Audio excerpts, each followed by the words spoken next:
Hello student, আজ পড়ব RH ইনকমটাবিলিটি। আগের ভিডিওতে পড়েছি পোস্টটার্ম লেবার বা পোস্টটার্ম প্রেগন্যান্সি। RH ইনকমটাবিলিটি বলতে কি বোঝানো হয়েছে? RHকে বলা হয় রিসেস। ও একটা ব্লাড আছে, ও ব্লাডে যদি RH ফ্যাক্টর বা রিসেস প্রেজেন্ট থাকে তাহলে ওই ও ব্লাডটা হবে ও পজিটিভ ব্লাড। আর ও ব্লাডে যদি RH ফ্যাক্টর প্রেজেন্ট না থাকে তাহলে ওই ও ব্লাডটা হবে ও নেগেটিভ ব্লাড। একইভাবে অন্য ব্লাডের ক্ষেত্রেও সেম ঘটবে। A blood, B blood, AB blood এর ক্ষেত্রেও একই প্রসেসেই পজিটিভ নেগেটিভ ঘটবে। আর এই সাইডে একটা উদাহরণ দেওয়া আছে, ফাদার আছে RH প্লাস আর মা আছে RH মাইনাস। বাবা RH প্লাস আর মা RH মাইনাস আছে, তাই দু রকমের বেবি হয়েছে। একটা হয়েছে RH প্লাস বেবি আর একটা হয়েছে RH minus baby. RH minus বেবির ক্ষেত্রেও কোনো সমস্যা নেই আর মায়ের ক্ষেত্রেও কোনো সমস্যা নেই। প্রবলেম ক্রিয়েট কখন হবে? মা যেহেতু RH মাইনাস, বাচ্চা হয়েছে RH প্লাস, এই ক্ষেত্রে মায়ের শরীরে একটা প্রসেস চালু হবে, তাকে বলা হচ্ছে আইসো ইমিউনাইজেশান। এই আইসো ইমিউনাইজেশানের কারণেই মায়ের প্রবলেম হবে পরবর্তী প্রেগনেন্সিতে। আবার একটা উদাহরণ দেখানো আছে, বাবা আছে RH মাইনাস, মা আছে RH মাইনাস, এর ক্ষেত্রে বাচ্চাও হবে RH মাইনাস। আরেকটা উদাহরণ কি, বাবাও আছে RH মাইনাস আর মা আছে RH প্লাস, এর ক্ষেত্রে দু রকমের বেবি হবে, একটা হবে RH মাইনাস আর একটা হবে RH প্লাস।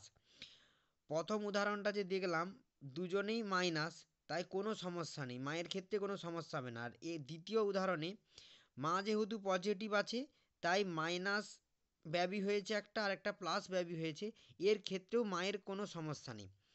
আরেকটা উদাহরণ কি, 3 নম্বর উদাহরণ কি, বাবা আছে RH প্লাস, মাও আছে RH প্লাস, বাচ্চাও কি হয়েছে RH প্লাস হয়েছে, এর ক্ষেত্রেও কোনো সমস্যা নেই। সমস্যাটা হচ্ছে প্রথমের উদাহরণটা যেটা দেখিয়েছি আমি এখানে, মা যেহেতু RH মাইনাস আছে, বাচ্চাও যেহেতু RH পজিটিভ হয়েছে, ওই ক্ষেত্রে মায়ের শরীরে একটা প্রসেস চালু হবে, যেটা আগেই বললাম আইসো ইমিউনাইজেশান। এটাই হচ্ছে একটা প্রবলেম। এই আইসো ইমিউনাইজেশান হলে কি কি ক্লিনিক্যাল ম্যানিফেস্টেশান হবে? প্রথম কি হতে পারে, হাইড্রোপস ফেটালিস হবে, যেখানে বেবি অর্থাৎ ফিটাসের পজিশানটা দেখতে বুদ্ধ পজিশানের মতো। দ্বিতীয় কি, একট্রাস গ্র্যাভিস নিওনেট্রম ঘটবে। আর 3 নম্বরে আছে কনজিনেটাল অ্যানিমিয়া ঘটবে। আর এই সাইটে অ্যান্টিজেন দেওয়া আছে, সিও একটা অ্যান্টিজেন, ইও একটা অ্যান্টিজেন আর ডিও একটা অ্যান্টিজেন। আচ্ছা, এই আইসো ইমিউনাইজেশান হলে আমরা কিভাবে প্রিভেন্ট করব মাকে?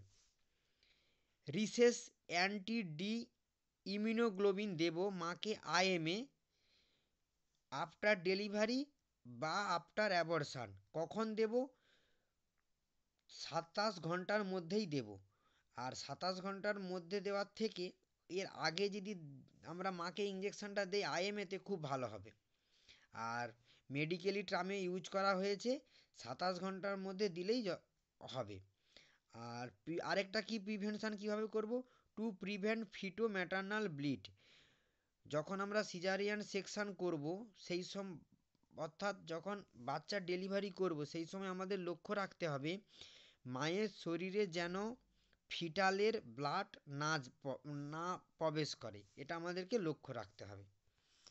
আশা করি আজকের ভিডিওতে তোমরা RH ইনকমটাবিলিটির বুঝতে পেরেছো, যেখানে আমি বলেছি আইসো ইমিউনাইজেশান হলে মায়ের কি সমস্যা হবে এবং সেই সময় আমরা কিভাবে প্রিভেনশান দেব আর কি কি ক্লিনিক্যাল ম্যানিফেস্টেশান হতে পারে ফিটালের, সেটা জানলাম।